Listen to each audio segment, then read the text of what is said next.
De volta para casa. O ex-governador do Rio de Janeiro, Sérgio Cabral, preso na Lava Jato desde 2016, ficará em prisão domiciliar e será monitorado por tornozeleira eletrônica. Cabral deixou o presídio Bangu 8 com a autorização do Supremo Tribunal Federal.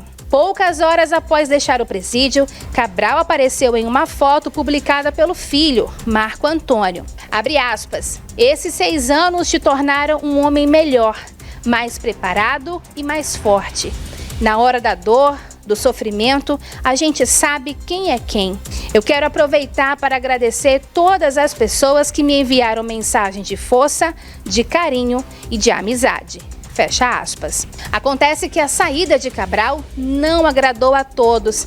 E também, durante uma mensagem nada carinhosa, Sérgio Moro, senador eleito e ex-juiz federal, afirmou que lutará até o fim para restabelecer a verdade e a justiça. Abre aspas. Sérgio Cabral solto, responsabilidade fiscal abandonada, as estatais ameaçadas pela volta do loteamento político. Vivemos tempos desafiadores nos quais a honestidade parece ter sido banida.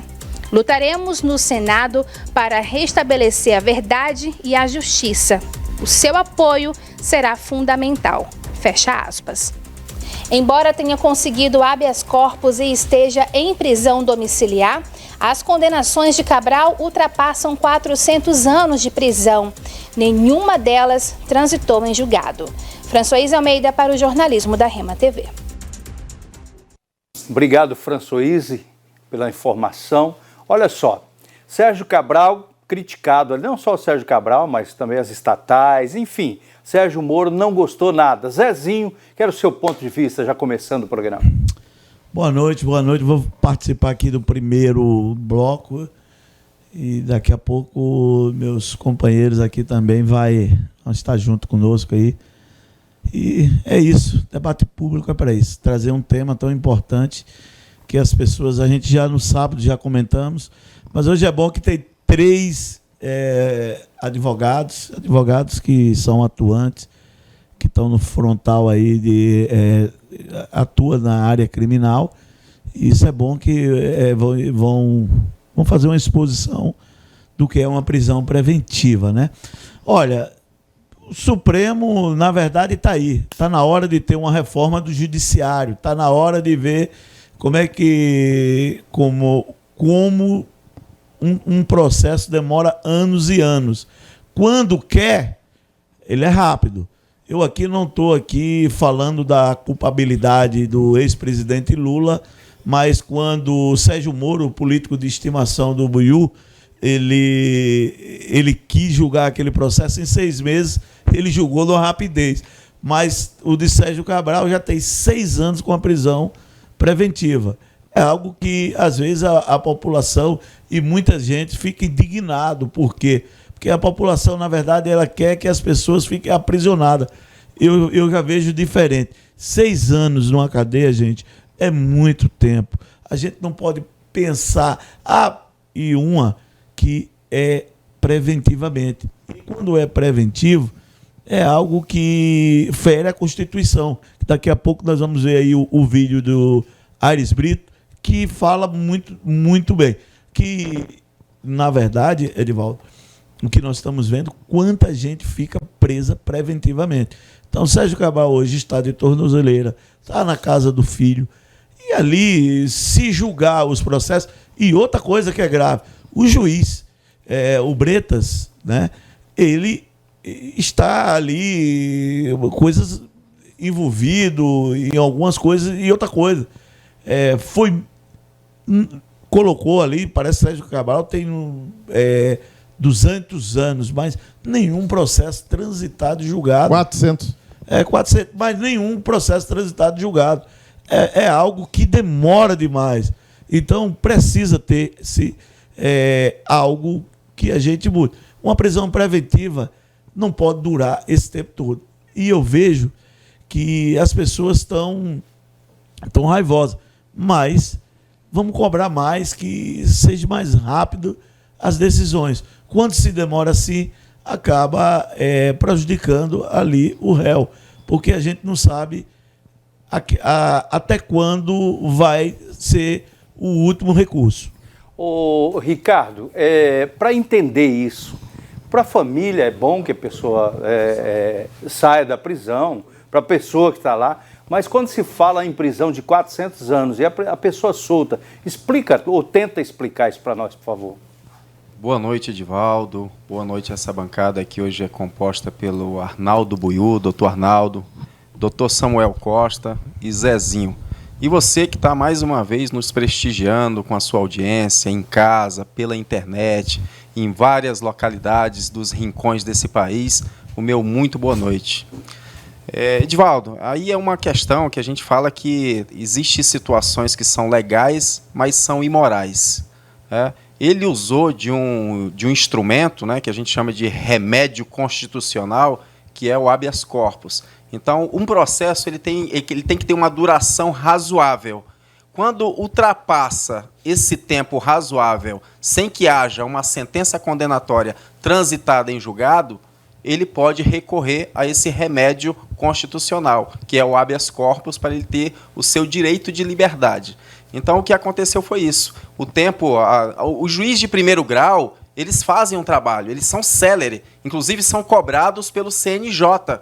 Se eles não fizerem dentro de um prazo razoável, eles são responsabilizados. Só que quando chega nas instâncias superiores, aí eles já não têm, eles podem amarrar, eles podem segurar, como o STF faz, e nada acontece, porque o CNJ ele não se aplica aos ministros do STF. Então essas são as manobras, essas são as malandragens jurídicas para beneficiar aqueles réus que, volto a dizer, tem uma conduta criminal comprovada pelo juiz de primeiro grau, referendada pelo tribunal e usando agora dos artifícios, dos inúmeros infinidades de recursos jurídicos que tem para poder ganhar a liberdade. E nisso, estando em liberdade, ele vai conseguir segurar aí, vai conseguir protelar e vai mandar mais recursos adiante aí, até conseguir ficar muito tempo aí em prisão domiciliar. Há quem diga que o Cabral tem muita coisa para falar, entregar pessoas, enfim. Há quem diga isso. Buiú, por favor. Primeiramente, eu quero cumprimentar todos os nossos telespectadores, a razão do porquê do nosso programa. Cumprimentar o doutor Ricardo Frota, Chico Holanda, você, Edivaldo, Samuel, doutor Samuel, Zezinho, e o meu neto, que mais ali pelo meio do programa nós vamos mostrar para vocês uma figura linda, que é o cara, né, que o vovô ama de paixão. Mas eu quero dizer para vocês o seguinte: o Brasil ele não consagra no seu ordenamento jurídico prisão perpétua. E outro detalhe: a cada dia de cerceamento de liberdade no cárcere, em tempo de condenação ou não, ele é contado como fato redutor de pena. Você cumprir um dia menos um dia. Salvo engano, esse cidadão ele já estava lá há 6 anos, sob preventiva. E se nós temos aí a pena máxima no Brasil, por mais que você tenha anos de condenação, você não pode passar por mais de 30 anos encarcerado. Então ele já tinha cumprido 1/5 da pena sem julgamento. Agora, é lógico, eu não posso aqui ser tão hipócrita quanto o filho dele, dizendo que, ao sair de lá, ele se transformou num homem melhor, sem ter devolvido aquilo que roubou.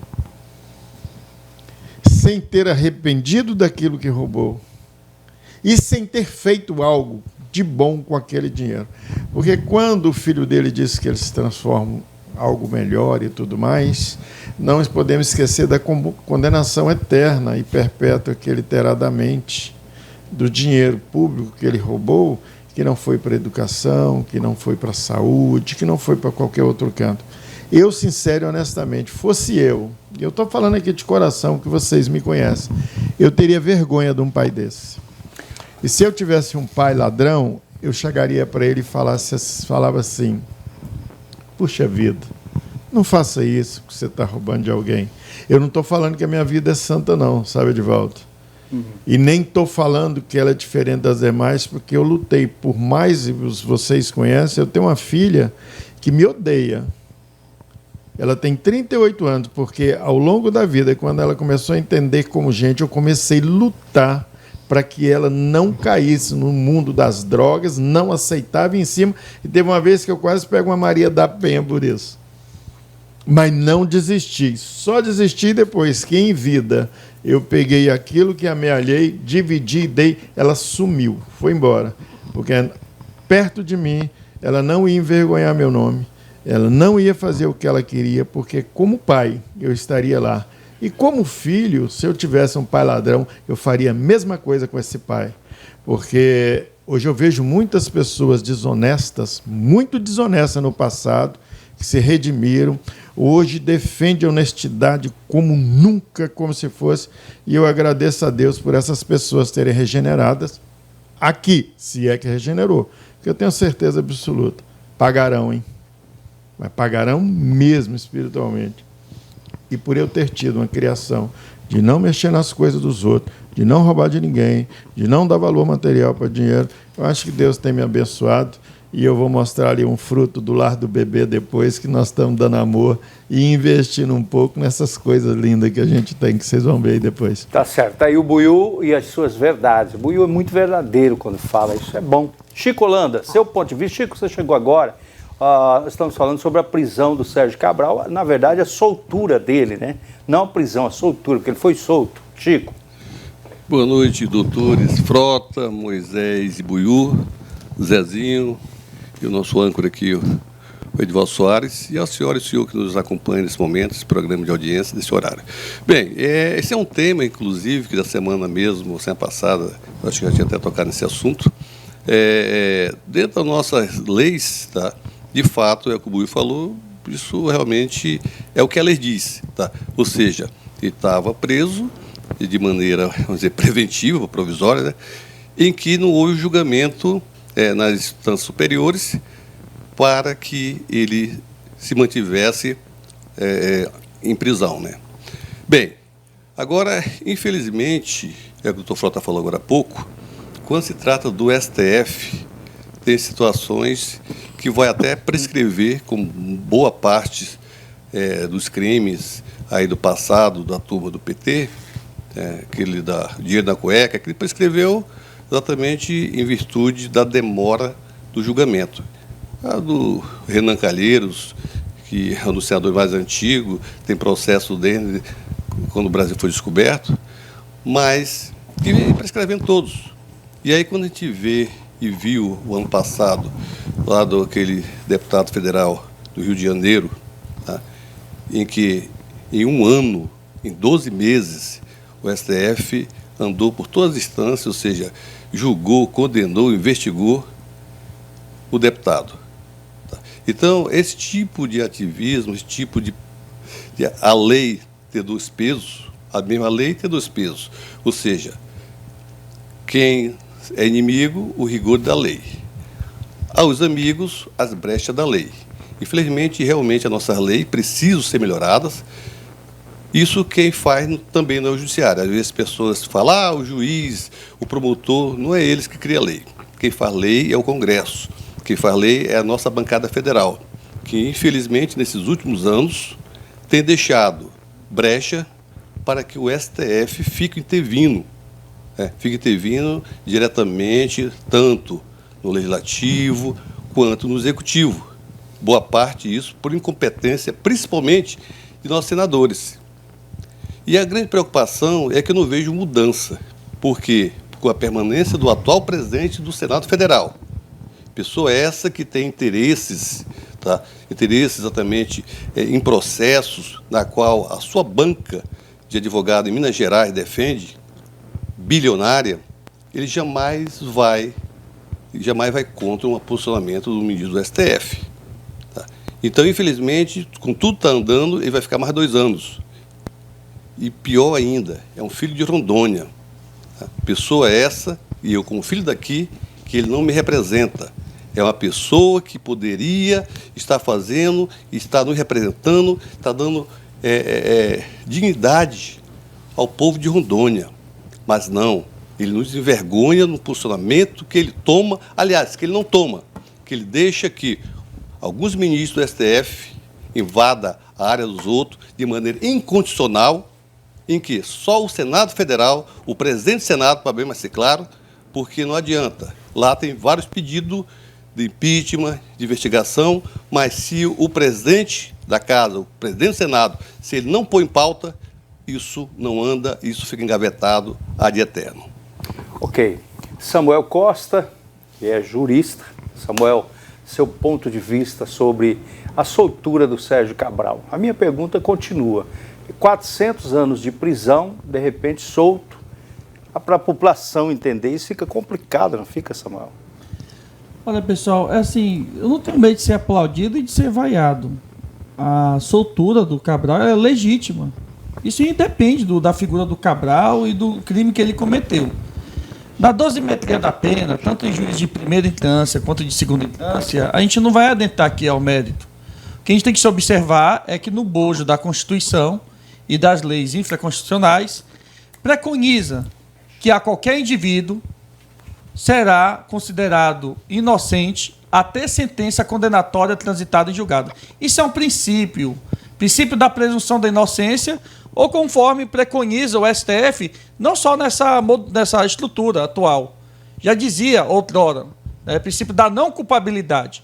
Então, todo indivíduo, seja o Sérgio Cabral, daqui a pouco vai ser o Bolsonaro, que também vai estar nessa mesma situação do Sérgio Cabral, eu sempre vou defender a retirada de tribunal de exceção.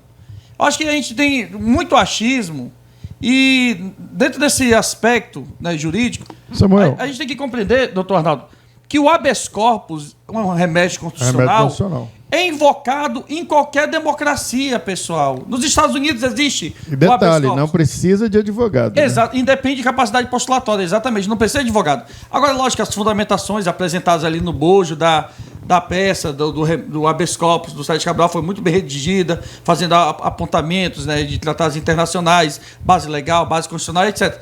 Agora, o que a gente tem que compreender é o seguinte, pessoal. O Brasil adotou a teoria da atividade, considera-se crime no momento da ação e da omissão. Quando o Cabral cometeu, eventualmente, essas malversações ao erário, a pena máxima era 30 anos. Com a nova lei do Sérgio Moro, que esposava de gravar de borboletinha, e aí já se manifestou publicamente para fazer politicagem, ele aumentou para 40 anos. Então, bem citado pelo doutor Arnaldo, na situação hipotética dele, a pena máxima é 30 anos. Ele já cumpriu 20%, um quinto. E até o presente momento, os aparatos do Estado, os órgãos de controle e fiscalização, os tribunais superiores, o STJ, por exemplo, tem uma turma lá de 11, 13 ministros, para atender toda a demanda dos 27 estados da federação, mais do Distrito Federal, mais de 5.500 municípios. Aí vem aqui gente aqui que... Desculpa, doutor Ricardo, com todo o respeito que tem pelo senhor. O Chico Holanda falar isso aqui no programa é até compreensível, né? Porque ele explora o senso comum muito bem. E eu te falo aqui, se eu tivesse uma formação frágil, eu ia até acreditar no que o Chico Holanda fala no programa. Mas o doutor Ricardo Frota, que faz isso há quase 2 décadas em Rondônia, dizer aqui no programa que são manobras, subterfúgio, não é. Está no texto da lei. O que ocorre é que a Defensoria Pública, quando é o pobre, não dá atenção devida. E quando pega um advogado gabaritado, como o doutor Ricardo Frota, para fazer o mesmo habeas corpus que foi feito para o Sérgio Cabral, eu rasgo meu AB. Se não tira, tira. Porque é texto de lei, não é interpretação, não é achismo. Mas, Samuel, e olha, eu vou falar para você, doutor Ricardo Frota. Em menos de 2 anos, eu disse que o Bolsonaro não ia ganhar a eleição e que eu subiria 7 de setembro de joelho. Eu estou afirmando categoricamente. Isso não é tribunal de exceção, não é perseguição. Em menos de 2 anos, vai ter muita gente do Bolsonaro preso, sendo hipócrita e sendo o contrário. Agora, a gente tem que... Ou a gente ama a justiça, ou a gente não ama.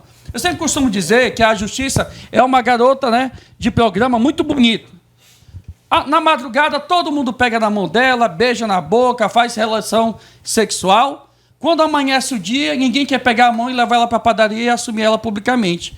Ou a gente começa a amar a justiça, ou a gente vai começar daqui a pouco a fazer tribunal de exceção.